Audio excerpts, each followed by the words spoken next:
नमस्कार दोस्तों, आज हम आपके लिए लाए हैं प्राचीन भारतीय काल गणना का रहस्य। आप में से बहुतों के मन में कभी न कभी ये प्रश्न ज़रूर उठा होगा कि जब मापन की अन्य इकाइयाँ जैसे दूरी मापने की इकाई मीटर, किलोमीटर आदि तथा भार नापने की इकाई ग्राम, किलोग्राम आदि 10, 100 और 1000 आदि के अंतर से बढ़ती या घटती हैं, तो समय मापन की इकाई जैसे सेकंड्स, मिनट्स, घंटे आदि में केवल 60 का अंतर क्यों होता है। कभी जब आप बहुत अच्छा समय व्यतीत कर रहे हों तो दुख भी होता होगा कि ये पल इतने जल्दी क्यों बीत रहे हैं, लेकिन बुरे समय में इस बात का संतोष भी होता होगा कि अच्छा हुआ जो ये घंटे और मिनट्स 100 के नहीं हुए, नहीं तो। अच्छा और बुरा समय तो मनुष्य के प्रारब्ध का विषय है, लेकिन मूल प्रश्न यहाँ है कि आखिर पश्चिमी जगत के वैज्ञानिकों को ऐसा क्या समझ में आया कि उन्होंने 1 मिनट में 60 सेकंड और 1 घंटे में 60 मिनट्स निर्धारित किए। इतिहास के विद्वान इसे कुछ प्राचीन सभ्यताओं की देन मानते हैं, कुछ इसे प्राचीन मिस्र का आविष्कार बताते हैं, तो अपने दैनिक जीवन में समय के ज्ञान के लिए सूर्य घड़ी का उपयोग करते थे। लेकिन आधुनिक युग के ज़्यादातर विद्वान इस बात पर सहमत हैं कि मिस्र से पहले भी प्राचीन बेबीलोन के निवासी समय की गणना के लिए एक यंत्र सेक्साडेसिमल का प्रयोग करते थे, जो 60 की संख्या में ही गणना करता था। प्राचीन बेबीलोन निवासियों का नक्षत्र ज्ञान उच्च स्तर का था। निस्संदेह उन्होंने काफ़ी उन्नति की, लेकिन उन्होंने अपने ज्ञान की बहुत सारी चीज़ें, जिसमें काल गणना का ज्ञान भी था, प्राचीन सुमेरिया वासियों से सीखी, जो कि आज से 4500 साल पहले अपनी सभ्यता और संस्कृति के शिखर पर थे।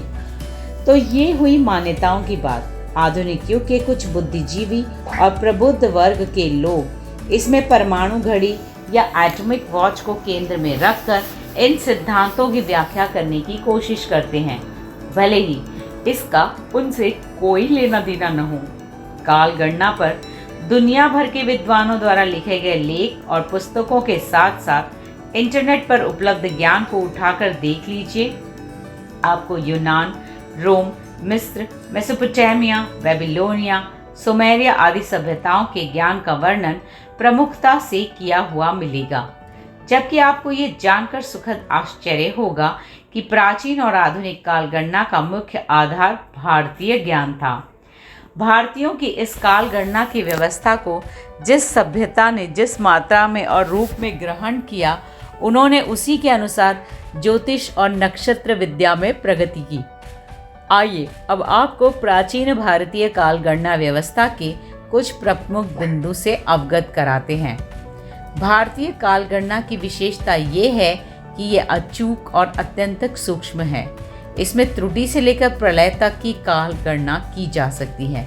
ऐसी सूक्ष्म काल गणना विश्व के किसी और सभ्यता या संस्कृति में नहीं मिलती, चाहे आप कितना भी गहन अन्वेषण कर लीजिए। अमूर्त काल, ऐसा सूक्ष्म समय जिसको न तो देखा जा सकता है और न ही इन सामान्य इंद्रियों से उनको अनुभव ही किया जा सकता है। उसकी गणना सामान्य तरीके से भी नहीं की जा सकती है। इनकी गणना विशेष प्रकार के यंत्रों से की जाती थी तथा इनका उपयोग भी कुछ विशेष शास्त्रों में हुआ है, जैसे वैमानिक शास्त्र और शल्य चिकित्सा शास्त्र आदि। मूर्तकाल अर्थात ऐसा समय जिसकी गणना संभव है एवं उसको सामान्य इंद्रियों से देखा और अनुभव किया जा सकता है। स्वयं सूर्य सिद्धांत बताता है कि यह ग्रंथ 22 लाख वर्ष पुराना है, लेकिन समय समय पर इसमें संशोधन एवं परिवर्तन भी होते रहते हैं। ऐसी मान्यता है कि अंतिम बार इसको भास्कराचार्य द्वितीय ने इसका वर्तमान स्वरूप दिया था। ऐसा भारतीय विज्ञानियों का मानना है। सूर्य सिद्धांत के अनुसार इस सौर मंडल की कार्य व्यवस्था का प्रमुख आधार ही भगवान भास्कर हैं। सूर्य सिद्धांत के अनुसार काल गणना की मूल इकाई त्रुटि है, जो 1 सेकंड में 3 करोड़वें भाग के बराबर होती है। 1 सेकंड में 3 अरब 24 लाख त्रुटियां होती हैं। त्रुटि से प्राण तक का समय अमूर्त एवं उसके बाद का समय मूर्त कहलाता है। सूर्य सिद्धांत में जो समय की सारणी दी गई है वो इस प्रकार है। सूर्य सिद्धांत की समय सारणी: मूल इकाई त्रुटि 60 त्रुटि 1 रेणु, 60 रेणु 1 लाभ, 60 लाभ 1 लेशक, 60 लेशक 1 प्राण, 60 प्राण 1 विनाड़ी, 60 विनाड़ी 1 नाड़ी, 60 नाड़ी 1 अहोरात्र दिन रात या 24 घंटे, 7 अहोरात्र 1 सप्ताह, 2 सप्ताह 1 पक्ष, 2 पक्ष यानी 1 माह, 2 माह के 1 ऋतु, 6 माह 1 अयन, 12 मास 1 वर्ष। 4,32,000 वर्ष कलयुग, 8,64,000 वर्ष द्वापर युग, 12,96,000 वर्ष त्रेता युग, 17,28,000 वर्ष सत्ययुग, 83,20,000 वर्ष एक चतुर्युग, 71 चतुर्युग, 1 मनवंतर खंड प्रलय,